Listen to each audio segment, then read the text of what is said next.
Hello and welcome to this RedMonk conversation. My name is Kate Holterhoff, Senior Analyst at RedMonk, and with me today I have two guests, Emily Winck, Staff Engineer at CallRail, and Jess Burns, Engineering Manager at 1Password. And we have a thing in common, which is that Emily, Jess, and I were all part of the engineering team at a digital marketing agency that's located in Atlanta called Nebo. So I was at Nebo for about 3 years. Emily was there for a whopping 15 years, and Jess was there for 7 years. And so I'm super excited to dig into our experiences there and talk a little bit about how agency life differs from SaaS companies and many, many other things. So Jess and Emily, thanks so much for joining me on the Monkcast. Thanks for having us. Yeah, this is fun.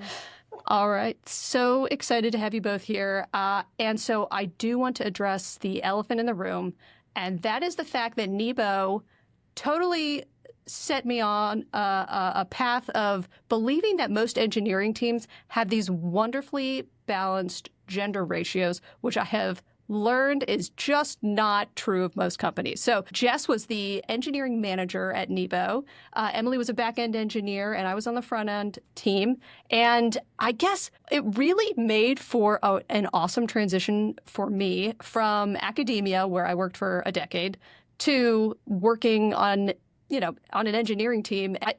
So it established some, feelings about what an engineering team should look like that I understand are kind of unconventional. I've heard that 30% of most engineering teams are usually women. So what was your experience like just in terms of being a woman on an engineering team, starting out at Nebo? Yeah, well, I can say that when I started at Nebo, so Emily had already been there for some time. And I can't remember exactly what your title was, Emily, when I started, but you were essentially like the de facto leader. And I remember being like, that's cool that Nebo has, this woman on the team that's been there for a really long time, and she's the boss. I know that you only worked part-time at the time that I joined, but even at those part-time days, you were the woman in charge. And so I remember because I was pretty early in my career at that point. I remember feeling really excited about that. So that was really awesome coming into that team. Cool.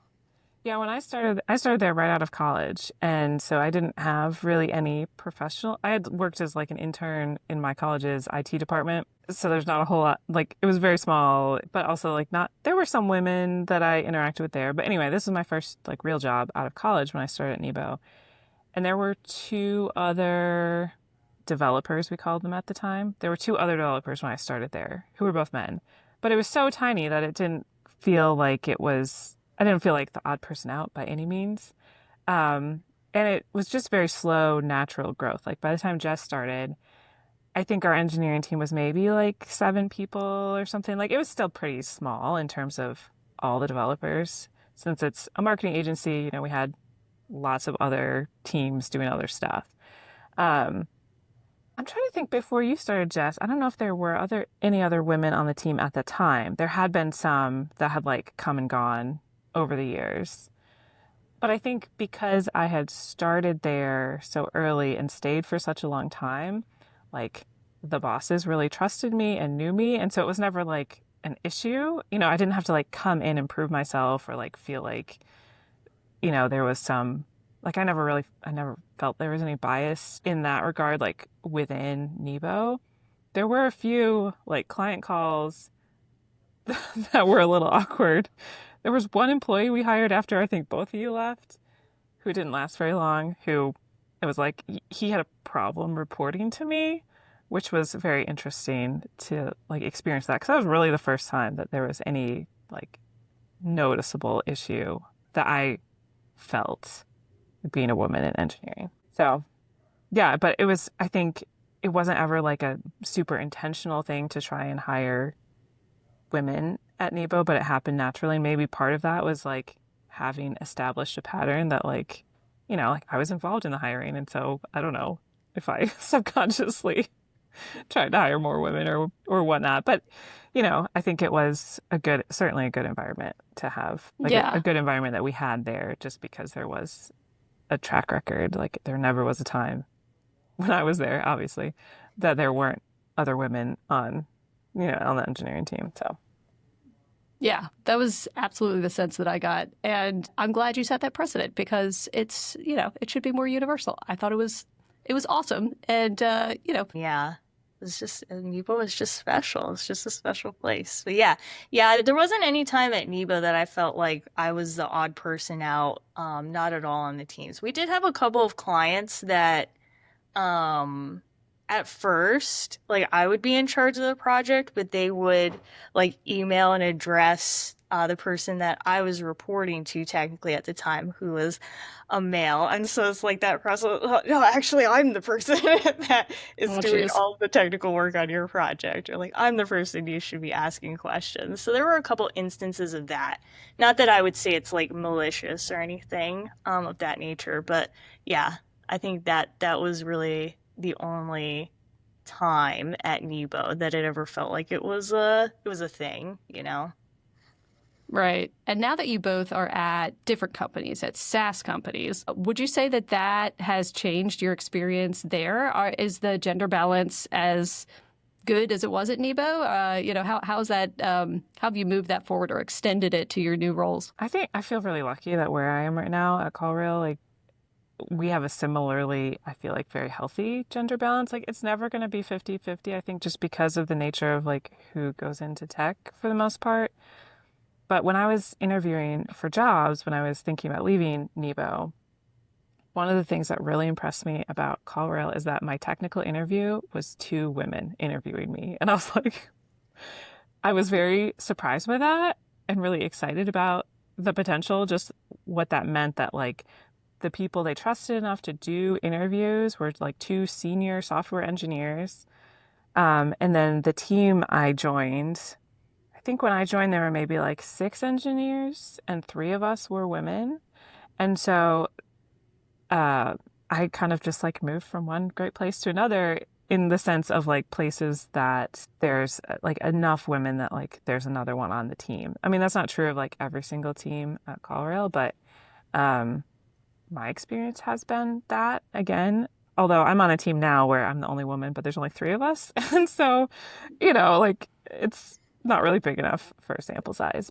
Yeah, I think the one thing I have noticed being at a SaaS company that has a lot more engineers, like I think we probably have like 50 or something like that, there's a decent number of women, but there are noticeably fewer in like the staff and principal roles than at the lower levels. And I don't know like the history of that, or, like I haven't been there long enough to know or to see like who's getting promoted and not, who's leaving and not, and things like that. But that is one thing I've noticed is while there are a lot of female engineers, there's like 1 of 8 principals and like 2 of 10 staff are women or something. So it's smaller numbers higher up. That being said, we also have female like directors, and one of our VPs is a woman. So like there are women higher up, just not in every single tier.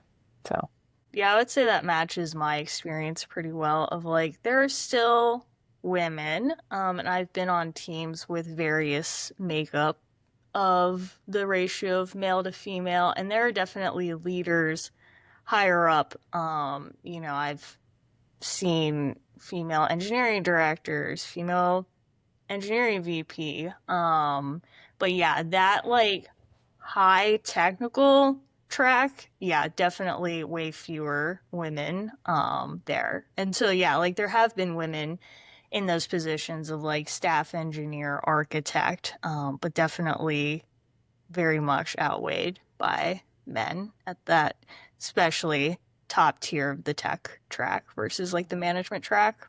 yeah. And both of you got into the technical field in a very conventional way, in the sense that you went to college and studied, I'm assuming, computer science. Is that right for your degrees? Yes. Emily, I have a computer science degree, but Emily I do does not. not. So What is yeah. what did you study? I dual majored in Spanish and visual communications. I Oh. really thought I wanted to do graphic design, which is what the visual communications was. The Spanish was just for fun. And so I started out doing like web design when I was in like high school, and then in college when I was working for the IT department, I was doing more of that, but I was also doing programming stuff. Like I learned Cold Fusion in high school and HTML, and then I picked up PHP. And by the time I was graduating, I realized I really enjoyed the programming side of web development more than the design side. And I had like built some sites on the side for like a nonprofit and some of the stuff I had done for some professors. So like I had some experience, and so I just applied for development jobs out of college. And so I don't have a computer science degree. I think I took like a C class in high school, maybe, is like the extent of my formal programming education. Amazing. Okay. Yes, I didn't realize that. Okay. But you started while you were in college. So you Yeah. could, that's when, okay. Yeah. And so, Jess and Emily, you have been doing this for a long time at this point. As we sort of close out this particular segment of the conversation, I'm curious, in the time that you've been in this field, have you seen things change in terms of representation in this field? Are you seeing more women applying? And frankly, in the past like 5 years, have you seen, like maybe post-COVID, have you seen things change at all? I mean, I know the boot camp industry has sort of been gutted after the recent layoffs. So I'm curious what does that look like right now? Yeah. I think I've seen some changes in a couple places. So I have like a random story to Let's hear it. tell. It's kind of like a funny, sad story, but Oh, no. I want to see where we go with it. Not sure if I've ever actually told either of you this story before, but a number of years ago, I went to a large programming conference hosted here in Atlanta. I won't say which one it was because that I don't want to accidentally diss on anyone by accident, but it's the like large programming conference in the middle of downtown Atlanta. So this is like a large affair. It was the first day of the conference, and they get through the first keynote, and then everybody breaks up to like go to their different sessions, right? But of course, everybody goes to the bathroom first because they've been like drinking coffee and they've had breakfast. And so when I was in college, we used to always joke amongst the women in my computer science program, like there's never a line for the bathroom at like a programming event because there are so few women. And so everybody rushes to the bathroom at this programming conference. There's just this gigantic line of men. And I'm just like, oh no, it's going to take forever for me to go to the bathroom. I'm walking past this huge line of men that's like spilled out into the main conference area. And I get to the women's bathroom and there's no line outside of it. So I'm like, yes, it still holds true. No line to the women's bathroom. And then I got into the bathroom and the lights were off. And so there were like so few women at this conference that the lights were off in the bathroom. wow. I had to turn on the lights for the bathroom. And I think over time, and especially since COVID, there's been a lot more of a push to get folks like women involved, and like conferences have taken a sort of different perspective of like being more inclusive, especially here in Atlanta. I've seen a number of more inclusive conferences. And so the last conference that I went to, I forget which one. That must have been like a refactor tech conference. There was definitely a line to the women's bathroom, so that was good. But I also see a lot of like women applying for internship positions as well, which is really good to see. Women coming through computer science programs, or they have like a dual major, and so they're exploring a couple of different options beyond necessarily like I was straight computer science. I'm gonna be a programmer for the rest of my life. And they're like exploring these alternative paths, or they're coming from different pathways into software engineering by whatever means that is. And I have to say, some of the best programmers or some of the best software engineers, it's about more than just programming, are definitely folks that didn't come from traditional computer science backgrounds. And so I think it's become more accessible for folks to get into organizations as time goes on. And just like that awareness spreads, and there's more focus on software technologies. Definitely some of the investment, like post-COVID, which got to a little bit the most recent years, had helped a lot of tech companies kind of boom. And so we had a lot of hiring and a lot of women like getting into pipelines through that. So I think there's been an improvement. There's still a long way to go for sure. But I'm seeing more alternative like paths into software engineering than I used to, which is really good to see. All right. Yeah, I'm kind of out of the loop on all that because I don't hire people anymore. It's not my job. So it's been a while since I've Shoot. had to I know, right? What a was shame. one of the many reasons I stopped being a manager. Um, yeah, I think, you still see a fair amount of boot camp people, I think, but like the people I work with right now, there are very few, rel- like a surprisingly few number who have a computer science degree. Maybe 50% of the people do, but so many people came into it from different avenues. I think boot camps still are a thing to some degree, which I always like 50-50 on boot camps. But yeah, I think there's definitely I would say intentionality about it and just people being more aware of like the value of having women in technology and other, diversity standards. Obviously your mileage may vary on that given the current political climate and things like that. But I think some companies do still emphasize that. At CallRail, we just hired a cohort of 4 people who are all pretty junior with the idea of having a group that could learn together and grow together. People who don't necessarily have a computer science background or, have not been working in the industry for a long time, which I think also helps with onboarding. And I don't know if you guys have seen some of these stories about remote work and the effect on especially more junior people and mentorship and things like that.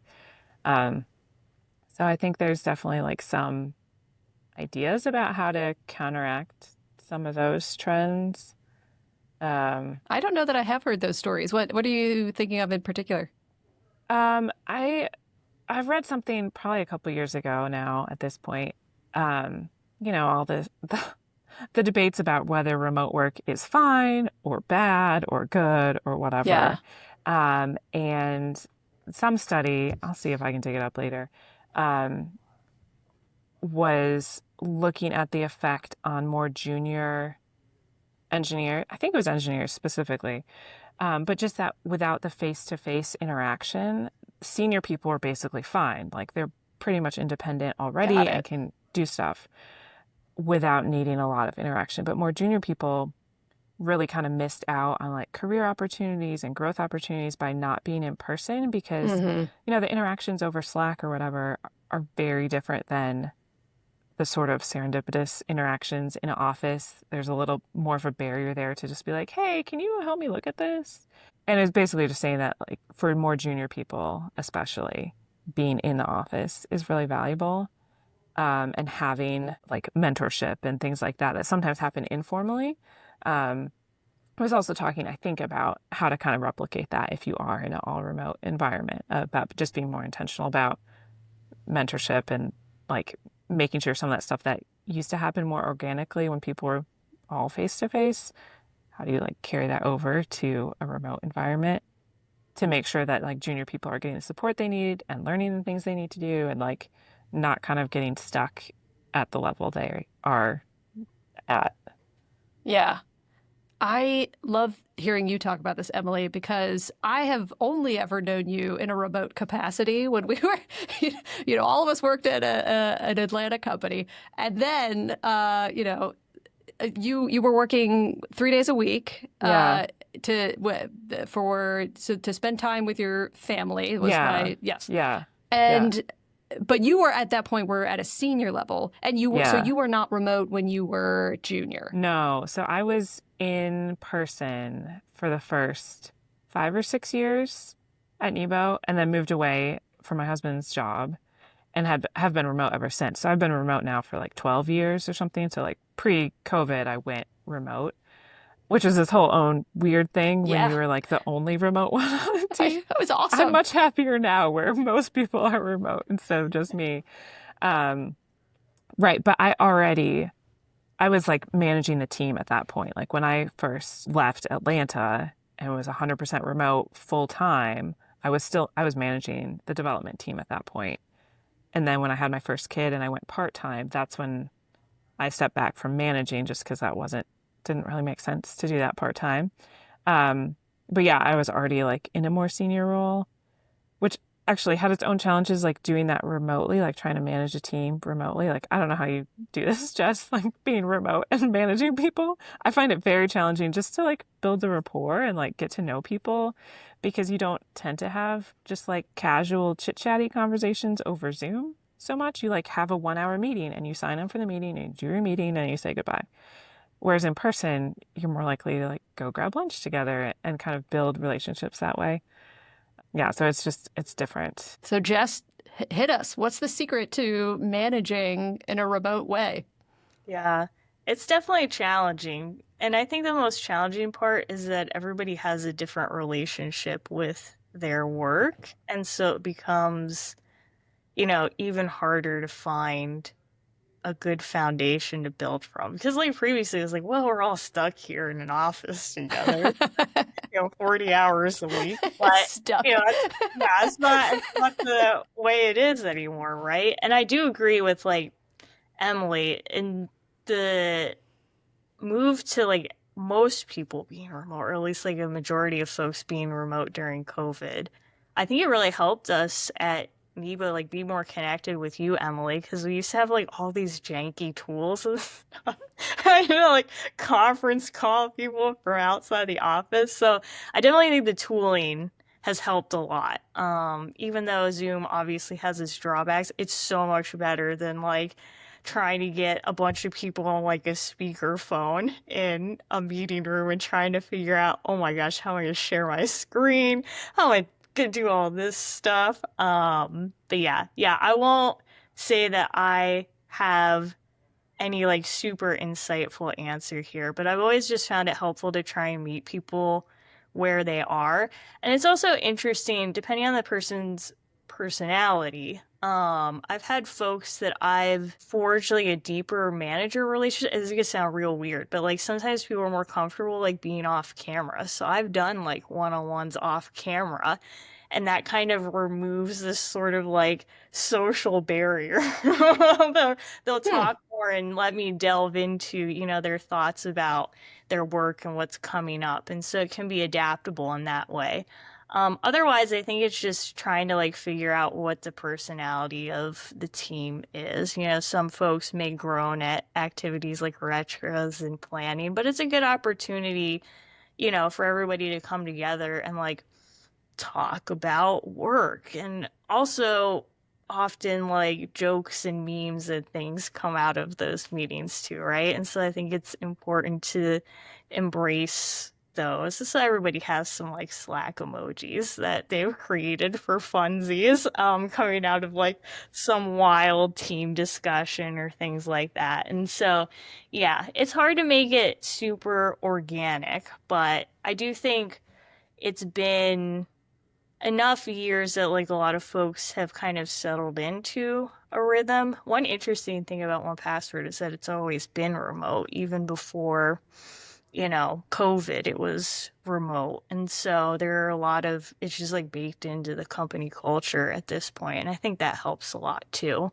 not having to go through that transition period. And there are things, I think a lot of companies make the effort to have folks meet up a couple of times a year, to have offsites, or at least set aside some time for like virtual offsites. And I think that helps a lot as well. So yeah, I don't have a magic bullet for it. It's just kind of, yeah, it's just that process of being adaptable, and there really is no answer for it. But yeah, there are lots of things that like folks can do based off of, even cheesy stuff. Like they say, oh, book club, that's so lame and cheesy or whatever. But it really does help, I think, as long as like folks are willing to participate in the activity. You shouldn't force it, but it can help. And I think remote is also nice because it allows you to have more diverse teams too. So like I work with a bunch of folks like on the West Coast, for instance. I work with a bunch of folks in Canada that I would never get the opportunity to work with, because they're all over the place. And so I do think that there are some upsides to it as well, not just for team activities, but also for hiring. You can get a more diverse candidate pool that way as well. So I don't think I really answered your question, but I don't have a good answer for it either. So No, I think it's great. And Emily, so you mentioned doing like offsite. So what does CallRail do in order to make the remote teams feel like, part of the culture? Yeah, so it's still kind of a work in progress, I think. So I've been there almost 3 years. I started in 2022, which was still like COVID times. They have offices in Atlanta and downtown Atlanta, and they used to be all in person. And then when COVID started, they all went home. And so then they started hiring people remotely. And when I started, there wasn't any formal like mandate to be in the office. There weren't any official like times to come together for remote people. But maybe a year and a half ago or 2 years ago, they started doing 4 in-person weeks a year where they strongly encourage all the remote people to come in for basically 3 days, like Monday and Friday travel days, and then be in the office Tuesday, Wednesday, Thursday. And then Atlanta-based people are officially supposed to go into the office every Tuesday and Thursday, and then in-person week also Wednesday. And some weeks they plan a lot of stuff. Some of those in-person weeks, there's a lot of stuff. Sometimes there's a company party, or like our department will have an event, or there's a special training, or like some of the weeks are jam-packed with meetings and like scheduled things. Some of them are a little more low key, but regardless, the emphasis is really just like be in the office and just like talk to people. And there's not an expectation that you really get much work done in those weeks. It's really just about having FaceTime, maybe meeting people that otherwise you don't ever see because, it's a big enough company. I think it's almost 300 people that, I really only work with maybe 10 people on a weekly basis. But when you're in the office, you walk by someone that you used to work with and you just say, hey, and you chat with them, or you sit next to someone at lunch that you haven't met before, but someone else knows. And so trying to use those weeks to foster connection and have more of this like organic getting to know people. It is a little bit like in flux because CallRail is shifting to hiring Atlanta first. So their current policy is you first have to try and hire someone who's in Atlanta, and only if you cannot find like a qualified person, then you can look remote. So it'll be interesting to see how that shifts. I think maybe only like a quarter of employees are outside of Atlanta right now, but that's probably going to shift as people leave and they rehire people that are Atlanta based. So we'll see what that looks like.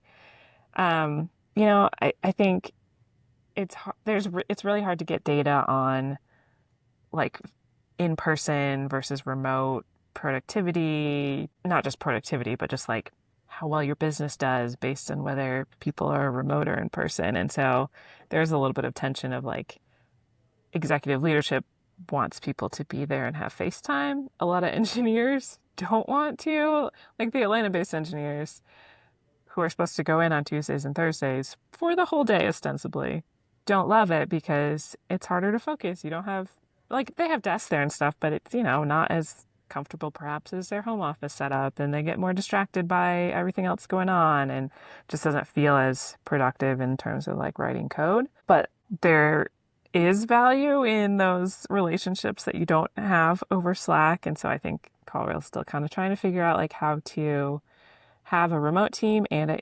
Atlanta-based team and have them all work together and, make good products and stuff like that. So I don't think there's like a clear-cut answer on the right way to do that. So Yeah. Well, when I talk about my time at Nebo, I always point to you both as models for me. And so I think it's great that now I work 100% remote. RedMonk is fully remote as well.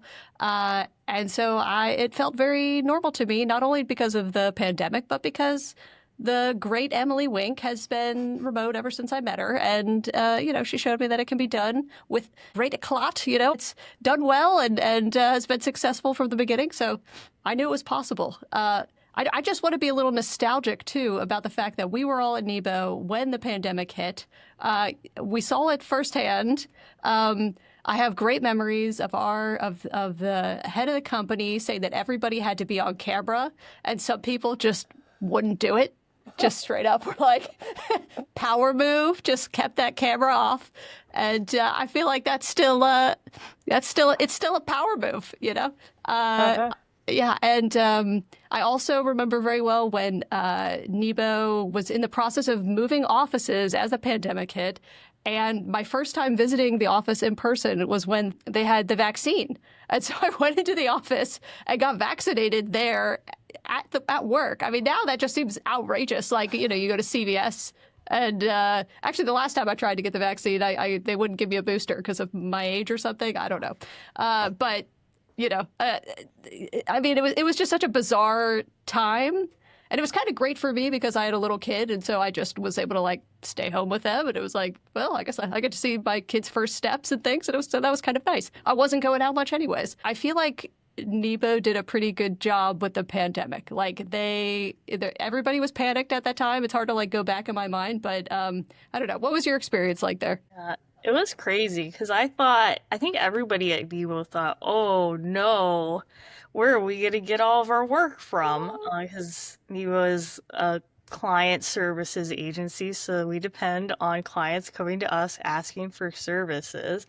And I just remember thinking, wow, we're not going to have like any work to do. And then everybody was like, this is a great time to like redo my website. This is a great time for me to set up a web app. And we had so much work during that time period. I just remember being flooded with so many like contracts and everything. Everybody wanted their stuff redone because they felt like it was a great time. And hey, everybody's at home. We don't have anything else to do. Let's like just redo all of our stuff. So yeah, I remember being very busy during those times, which I'm grateful for. Because we had a lot of work. We had a lot of good work during that time too. So that was fun. I was trying to remember why I like didn't have strong memories of this, and then I realized it's because my youngest child was born 3 weeks into lockdown. Yeah, yep. I remember that. I just so then I went away for 3 months. Yeah, that I do. I remember like the last couple weeks before she was born, like my husband was working from home. He's a professor, so he was like trying to suddenly teach all his classes online, and you guys who had been in the office were suddenly remote. For me, like I was still remote, but it was kind of funny to figure out like, okay, now we all have to get on Zoom together instead of just the remote people. And like, oh, we've maxed out how many people can be on this like Zoom call or this Hangout or whatever.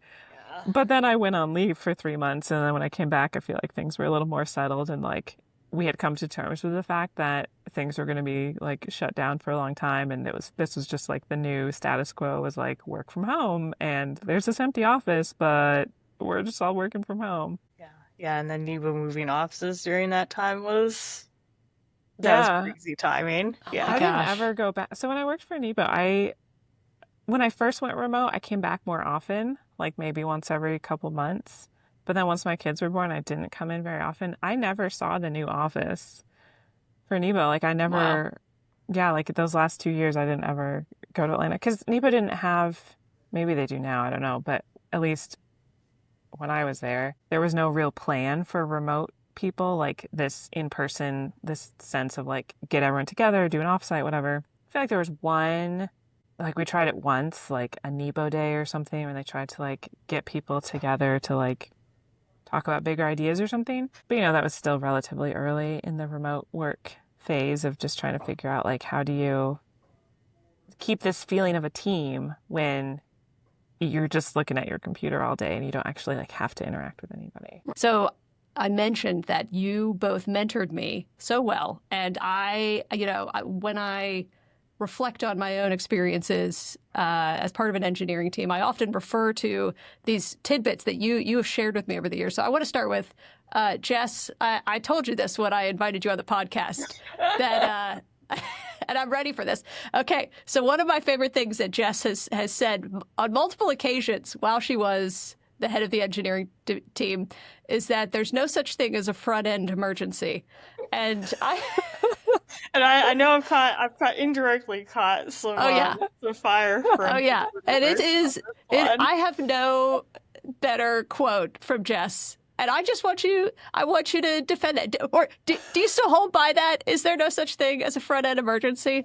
Yeah, so I would say it's definitely context dependent. So everyone that's watching this, don't panic. I'm not a complete maniac. But yeah, in the context of the work that we would do at Nebo, so we were like a bespoke agency. And so we had, really good relationships with our clients. So we did a lot of stuff for our clients. And yeah, sometimes we would just have like clients call us at like 5:30 and be like, "Oh, the like photos on my homepage carousel aren't correct. What needs to be fixed immediately?" And I'd be like, "I don't think it needs to be fixed like immediately. It's gonna be okay." But it's really like a prioritization thing, right? Like, we had very interesting jobs in the sense that client services work is very ad hoc, I think. So my day in SaaS is way more structured than any day I ever had at the agency.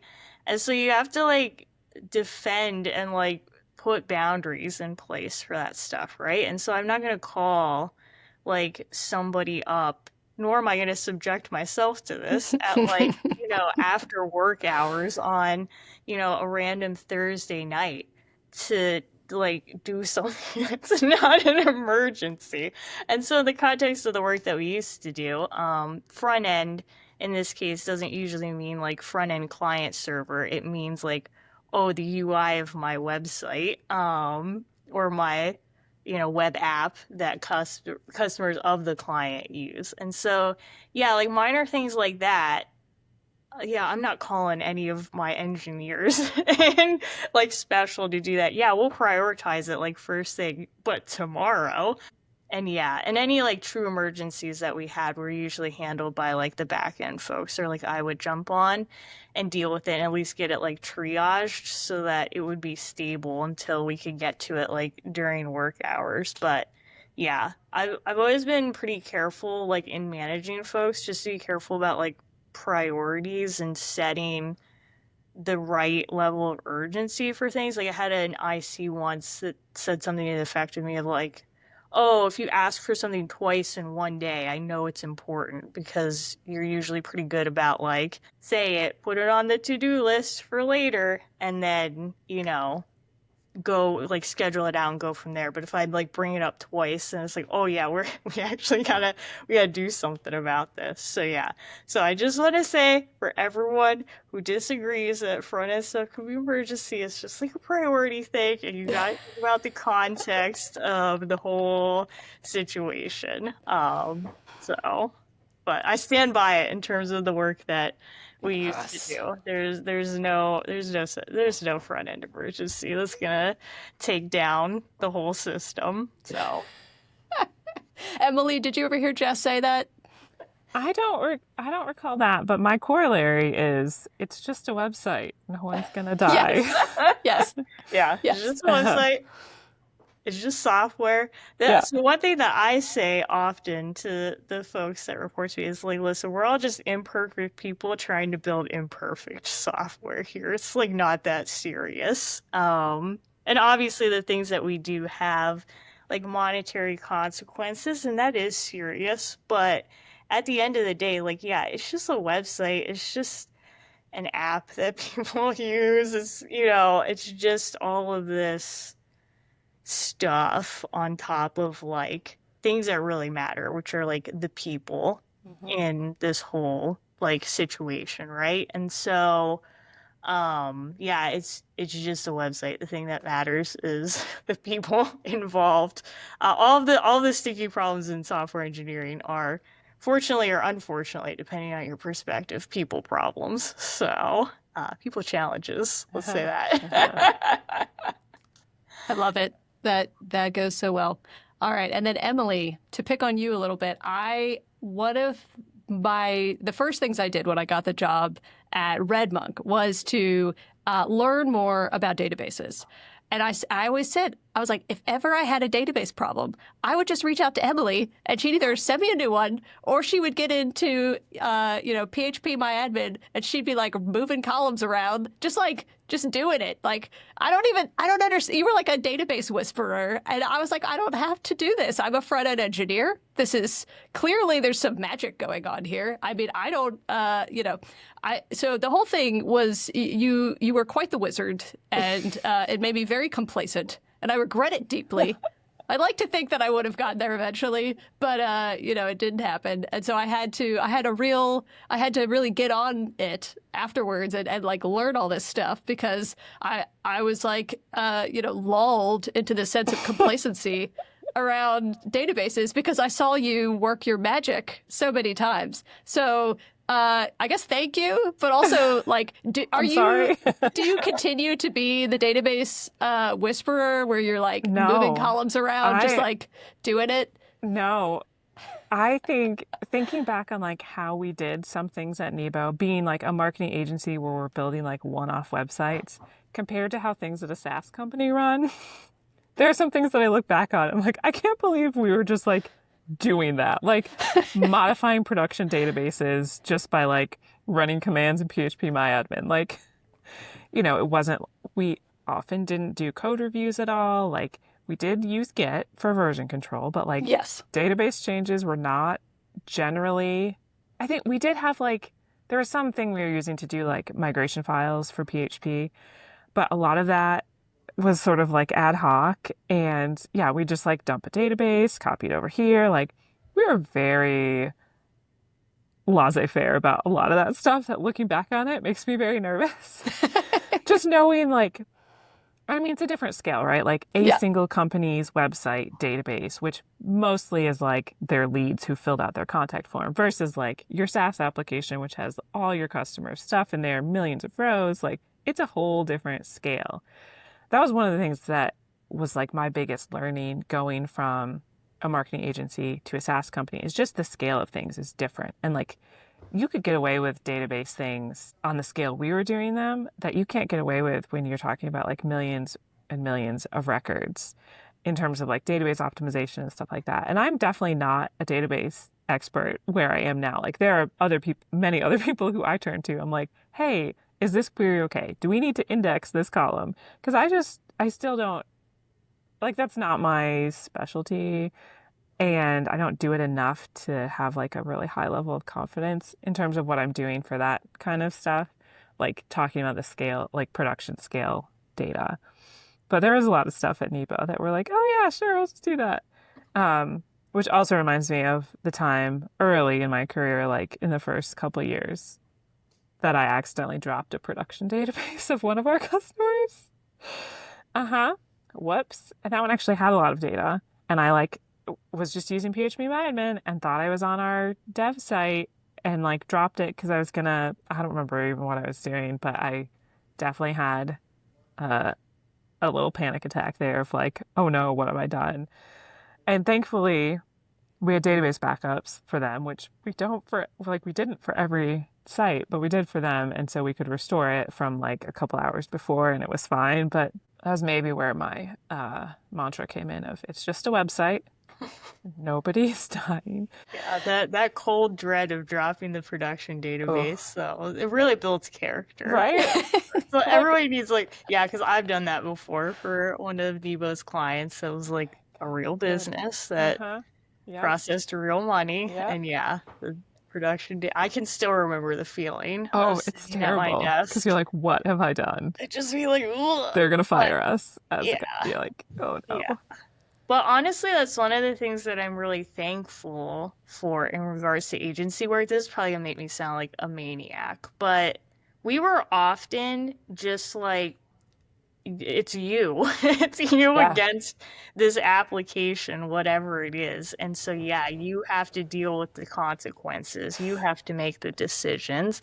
You've got to, have the like motivation, the gumption to just go for it. And I think that's really helped me learn how to do work and how to like move through work effectively, because folks that have only worked in like SaaS or at like one company, I've noticed sometimes have trouble with like greenfield projects and like knowing where to start and taking risks and being able to handle those risks. Like, I've had a number of like junior folks who really struggle to do things because they're just like, what if I break it? And it's like, well, you know how to fix it. Like we have safety guards in place to fix it.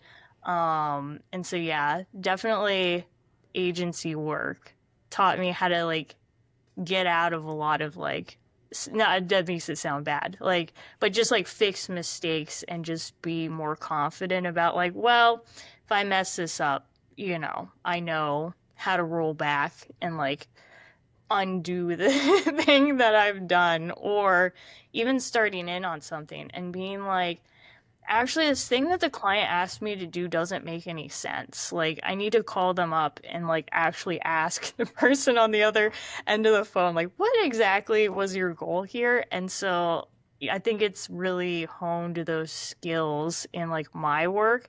People make fun of me on my current job in a loving way of like, I'm always asking, so what is the next step? What is the next step? What are you going to do next? What's the point of doing this work? And I think that that was really cemented by Nebo, because it's like, yeah, it's you and the client. So in order to get paid, you have to figure out like what is it you're going to do, and you can't sit there and just like wait for like somebody else to handle the work for you. You have to drive it forward. So yeah, it is quite spicy sometimes. But hey, once you drop one production database, you never make that mistake again. So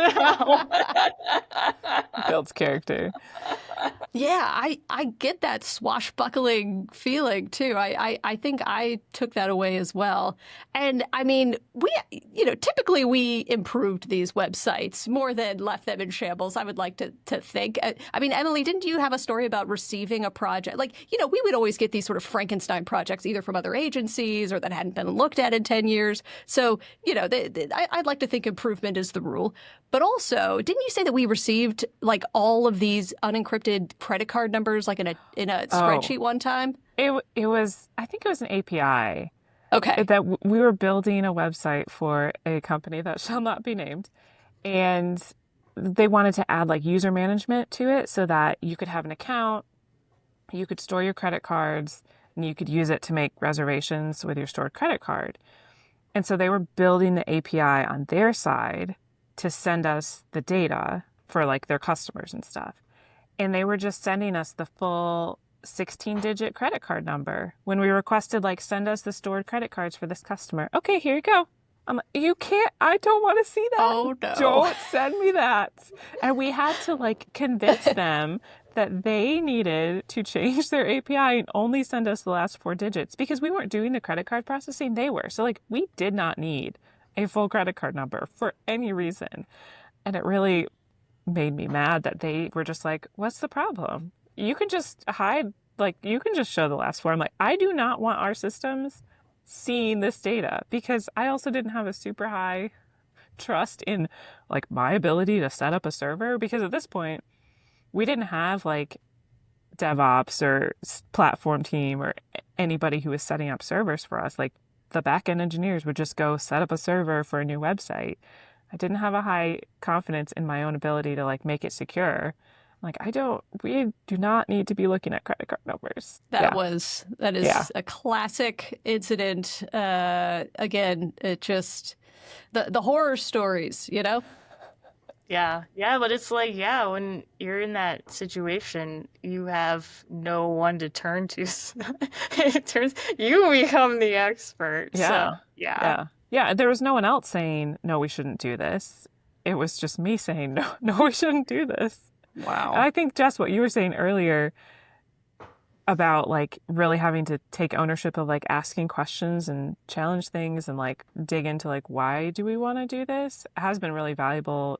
Transition to a SaaS company where we do have product managers who do more of that, who own the product, who like make more of those decisions, but it's still, I think, really valuable for an engineer to be able to question those things at times and like dig into like, well, why are we doing that? Like, is there a smarter way to do that? Like, do we really, need to do that instead of, I think our former CEO at Nebo used to say, malicious obedience a lot, that like we shouldn't just be maliciously obedient to like what clients asked us to do, Because sure, like we could probably do just about anything they ask us to, but is that really like what we should be doing for their best interest or now at a SaaS company, like for our customers' best interests? Like, you know, I think it's fun to like use my brain and think about the problem and not just like how to build a solution to what someone handed me and said, go build this thing.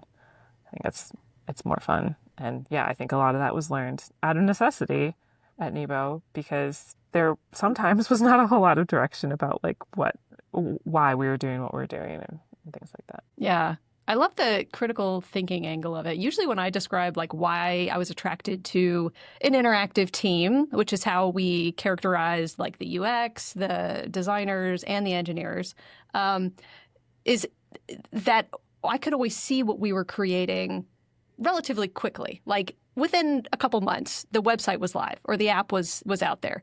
And when I would talk to folks who worked at SaaS companies or other like banks, insurance companies, they would spend months, a year on an internal project that never saw the light of day, or that it just seems so demoralizing because every once in a while that internal project that they'd been working on for 6 months was just scrapped, right? Mm-hmm. There's, new management.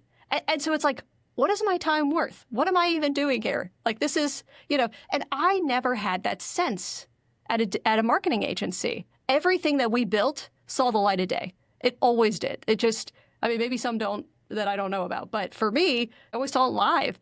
And so I actually feel like it was really good for my mental health. Like I never felt like what I was doing had no meaning. I always felt like there was a real purpose and the cycles were quick. Like we would build out a project, within a matter of months usually. Yeah. Yeah. And I think it comes down to as well, something that I'm really grateful to Nebo for is that I was involved in like the sales part of it. And so you get an exposure to, like why does that difference exist? And it comes down to like the way that the business operates and how the contracts work, and you get like a peek behind the curtain of capitalism a little bit and you get to see into the nitty gritty, and you're just so far abstracted from that in like a SaaS company usually. And I think even in like companies where you build an internal tool and it gets scrapped, like that definitely like can be like really demoralizing, but it's just like such a different situation from what we were doing at the agency, because it's like these short bursts of, well, gotta get paid, and so you're churning out these projects and you're watching them manifest into the real world. So I'm glad that I've also had the experience of seeing like how a couple of different businesses are run. I think that gives me a really helpful perspective on how projects like proceed even in a SaaS context. All right, so we're about out of time, but I would love to wrap up by hearing from you what you think is some of the most exciting things going on in our field. Like, what are you following and why is it AI? I'm kidding, but it is AI, so. I'm interested to hear what's on your mind. So maybe, Emily, would you go first? Like, what do you think is super interesting in our discipline right now? AI, honestly, and just like how it is going to be incorporated into the workflow of engineers. I've been playing with Cursor for a couple months now, like using it sometimes, then I get annoyed with it, so I don't use it, and back and forth. And I don't want to become a prompt engineer. There are some people who formerly were software engineers who now basically are just spending all their effort crafting prompts to get AI to write the code, which, like, fine, if you want to do that, fine. I don't want to do that because I think writing code is fun and I want to keep writing code. I don't think writing jest tests is fun, and so I'm happy to outsource that to Cursor and say, hey, I added this method, write some specs for me, and at least gets me like 80% of the way there. I think it's just really hard for me to predict like what is software engineering going to look like in 6 months or a year in terms of the expectations about how AI is used. Because some companies are maybe like pushing it and some companies are more hesitant and some are kind of in the middle. CallRail's kind of in the middle, like use it if you want to. But I don't know where that's going to go long term. I think CallRail at least is still very much like in the exploratory phase of like, what does this do for our productivity and the code we create? I'm also like very cautious about it for more junior developers because it writes all this code for you that then you have to be able to read and understand what it's doing. Like sometimes I'll have Cursor write specs and then I look at them and I'm like, that doesn't actually test what, like, all the lines are covered, but that doesn't test what this method does. Like, these are bad tests. And unless you have some level of experience reading code and understanding it, it's going to be really hard to assess the output of AI coding tools. So I think like really in the last year and maybe even the last 6 months, like AI has just been at the forefront of like conversations about coding and like, do you even need to study software engineering anymore? Like, is computer science still a valid field? Like, I don't know. And so I'm just really curious to see where that goes and how companies, but also individuals figure out how to like use it in a like helpful way. Because, for example, I've found AI helpful for like writing tests that are pretty straightforward or like doing kind of boilerplate things. It's very bad at trying to debug bugs. Like, hey, on this page, X is not happening. And it just like goes way off over here and has no idea what the problem is and goes in circles and like not good. So I think, like just how do we use it in a way where it's helpful and doesn't like waste our time? And how do more junior people use that in their workflows where they can still like have the critical thinking skills to understand like what is it doing, but also like, some of the stuff we were talking about, like making good decisions about like what product are you building here? Like AI can't really tell you if this is like a good maybe architectural, but like if this is a good thing to add to your product. Like that's not something that it's gonna have an opinion about that you should trust at least. So I don't know. We'll see where it goes. And let me just ask one clarifying question. So is CallRail paying for your Cursor subscription or okay, Yes, cool. And they so are. they're all for it. They're like, let's do the AI thing. We're all in. Yeah, so they pay for a couple different, depending on people's preferences. Like some people are using Copilot, some people are using Cursor. We also Okay. have like a corporate Gemini business plan, something. So they're very like open to it. I think in 6 months they may clamp down a little bit just because of cost. I honestly have no idea how much it's even costing for us for like me to use AI. Yeah. But yeah, it's fully sanctioned at this point. Okay. We do have to like sign agreements that we will use it well and not put customer data in there and all that kind of stuff. So like, they're being thoughtful about it, but it's not mandated, but also not, banned or anything. Interesting. Okay, that helps. All right, Jess, I want to hear it. Where are we at? Yeah. I think there are a couple of things, although AI is the predominant one. It's interesting, Emily, that you mentioned testing, because I feel like there's a little bit of a trend right now where like manual QA is kind of less popular and more automated QA or QA served by AI tooling is getting more popular. So I'm interested to see where that goes because I feel like that pendulum kind of swings back and forth. So manual QA is a little out of fashion at the moment, and we'll see if it stays that way or if we switch back to it eventually. But yeah, AI tools in general are really interesting, and for basically all of the reasons that Emily listed. I'm not trying to steal your answer, Emily. I'm sorry. But yeah, as far as like the way that I use them as an engineering manager, I think AI is pretty bad at least from what I've seen, like generating new content. And so I use it mostly to pretend like, oh, hey, pretend you're my boss, and take a look at this, like, strategy I've proposed and poke holes into it, kind of going along those lines. I was doing hiring earlier this year, and I was hiring an intern, and I was overseeing a bunch of like applications. And so just to assure everyone, my real human eyes looked at these applications. But Sure, Jess. it's definitely my eyes looked at these applications. But as part of like my screening questions for my position, I asked this like really softball question like, hey, what excites you about front end development? Because I oversee a primarily front-end team. And I got so much AI back. Like, I started reading the same answer again and again. And I was like, no college student talks like this. And also, everybody's answer is the same. And it really did, like, I think, influence the way that I thought about those applications. Because it's like, is the problem that is a problem me for asking like a foolish question that was supposed to, which I promise was asked with good intentions of like trying to make sure we're doing a good match here for the type of work that the team does, which is platform work versus feature work?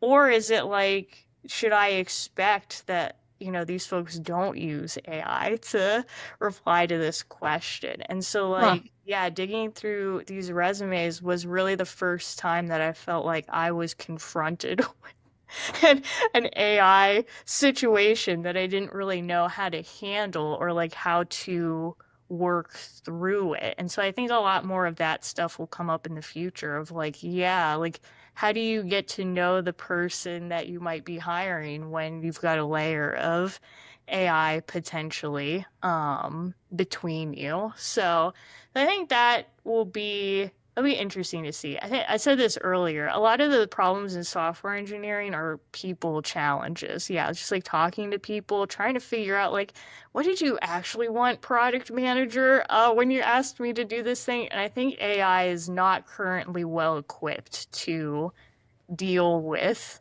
those types of challenges. And so it'll be interesting to see where it goes and if it gets better at that. Because, yeah, I can just think back to especially some of the work that we used to do at Nebo and like some clients that had just like such complicated like configurations of how they wanted things set up and just trying to I don't even know how I would rate a prompt at this moment to even like begin to sort through that. So I think there will always be a place for like humans in this process, at least for, the time being. And because, like, yeah, somebody needs to identify that, oh, hey, I asked ChatGPT to evaluate like this test and it went completely off the rails. So I think our relationship to the work that we do will change a little bit, but I don't see it like overtaking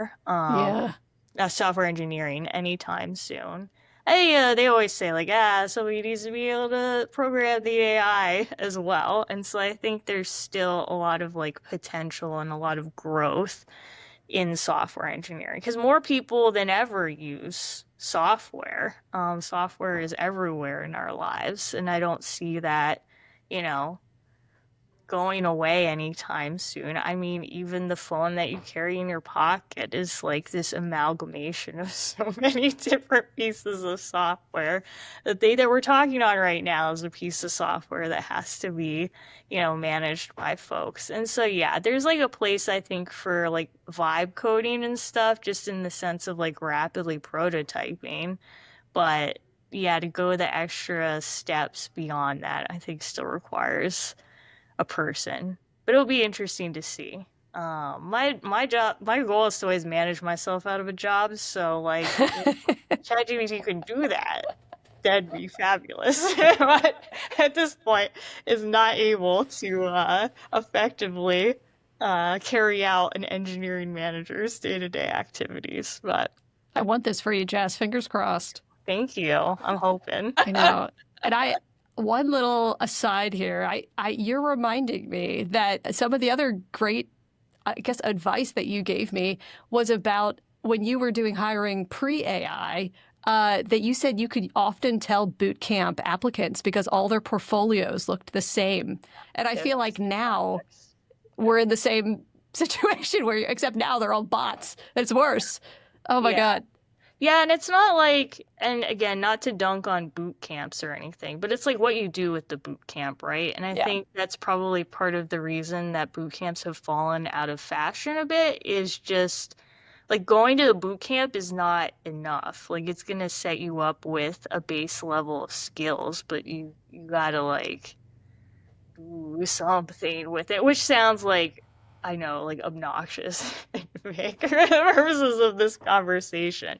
But yeah, like if you rock up with the same portfolio as like the 30 other people that you attended boot camp with, that doesn't make you like a bad person or a bad hire, but like me on the other side. So like when I review resumes, usually I have about like 120 to 130 to look at to narrow down to a group of like maybe 10 to 15 that I can actually like interview for the first round. But it's like I need a way to differentiate you from the other resumes. And so if you give me like an AI answer to something, I have no idea like who you are as a person, which sounds cheesy, but like I need something else. Or like, yeah, if you have the same GitHub portfolio again that everybody else in your like graduating class from whatever the hot boot camp is these days, like it doesn't tell me anything about your capabilities, unfortunately. So even just like the smallest effort applied in those areas, you'd be surprised at how much information that gives me. And so it helps me like say, okay, yeah, this person's goals are aligned with what we do. This person likes the type of project that we do here, and then that allows me to make like a good decision going forward of like, is this person a fit or not. So yeah, but yeah, just yeah, I can always tell like which camp you went to based off of the projects in your portfolio, because they're all the same set of projects. These are hard truths, but we need to hear them. So I appreciate that. I did some write-ups earlier on at my time at RedMonk talking about how, contributing to open source can be a good way to differentiate. And yeah, just trying to expand on the portfolio that you created at your boot camp, like do some new projects, like at the minimum. Yeah, and I'm not asking that like, I don't know, you contributed to Linux or something, like literally just anything is helpful at that stage, even if it's just like a silly little random project. It helps me like better understand like, because I guess that's like the interesting thing, right? I know that we're running out of time, but like AI and boot camps are sort of like an average. It's just like makes everything average, and then it's like, yeah, what does that mean when everything is kind of the same? How do you like sort through that? So it's really difficult. No, it's so good. No, this is great. I love that this conversation has combined some like light nostalgia with like future looking lessons and advice. This is perfect. This has exceeded my expectations tremendously. So before I do close us out, though, for folks who want to follow your musings, what would be the best way for our listeners to continue, hearing your excellent thoughts on the subject? Do you have a social media presence? How could folks, keep up with you? You can follow my Dogstagram if you want. Like, I have LinkedIn, but like again, I'm just here. Jess Burns is on LinkedIn. Yeah, I like it. And your Dogstagram. I'm including a link to that, Jess, so get ready for it. Okay. How about you, Emily? I have no links for you. I don't have a dog, so I have no Dogstagram. But yeah, I'm on LinkedIn. I don't really do social media anymore. Fair enough. For lots of reasons, but yeah. There's a lot of good reasons to not be on social media. So, kudos to you. We'll keep it with the LinkedIn presence. Good enough. Yep. Okay. Amazing. All right. Well, on that note, I have really enjoyed speaking with you both. Again, my name is Kate Holterhoff, Senior Analyst at RedMonk. If you enjoyed this conversation, please like, subscribe, and review the Monkcast on your podcast platform of choice. And if you are watching us on RedMonk's YouTube channel, please like, subscribe, and engage with us in the comments.